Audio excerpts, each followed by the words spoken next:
Welcome to this module on the relationship between fundamental rights and the directive principles of state policy. It is possible to see both fundamental rights and the directive principles as complementary to each other. We can see here both are going side by side, hand in hand. The goals are welfare of the people, social, economic, and political justice, raising the standard of living, equitable distribution of resources, and the promotion of international peace. So, the sole purpose of fundamental rights and the directive principles is to take care of the people, provide justice in social, economic, and political spheres, raising the standard of living of the citizens, providing equitable distribution of resources, and also to promote the international peace.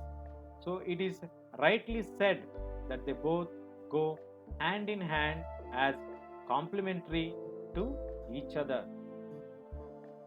Coming to the policies regarding their implementation, the Uniform Civil Code, the uniform law for everyone, prohibition of consumption of alcoholic liquor, promotion of cottage industries, prevention of slaughter of useful cattle, promotion of village panchayats. The whole purpose of the fundamental rights or the directive principles is to ensure that welfare of the people. They enjoy the rights and they are not being denied any kind of opportunity. And the fundamental difference is non-justiciable right. The non-justiciable rights like the adequate livelihood. Providing the adequate livelihood is not mandatory from the government side. Providing the equal pay for work for men and women. Right against the economic exploitation. Right to work. Early child care. Education to children below the age of 6 years are still non-justiciable rights. The fundamental rights restrain the government from doing certain things, while the directive principles exhort the government to do certain things.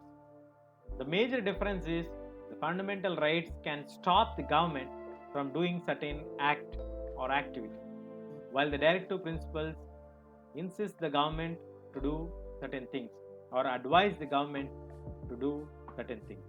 The fundamental rights mainly they protect the rights of the individuals, while the directive principles ensure the well-being of the entire society. The fundamental rights are associated with the individual, while the directive principles are associated with society as a whole. However, at times when the government intends to implement the directive principles of state policy, it may come into conflict with the fundamental rights of the citizens. Though they both go hand in hand, sometimes they go same way looking at the larger interest.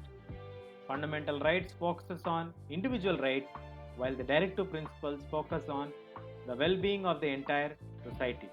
But there are certain situations where when the government tries to implement the directive principles of state policy at the larger interest of the society, then it comes into conflict with the fundamental rights, which are individual interests or individual rights.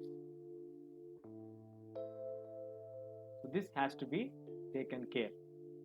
Sometimes there are conflict approaches when we try to implement the directive principles of state policy. They may come into conflict with the fundamental rights of the citizen. Stay tuned.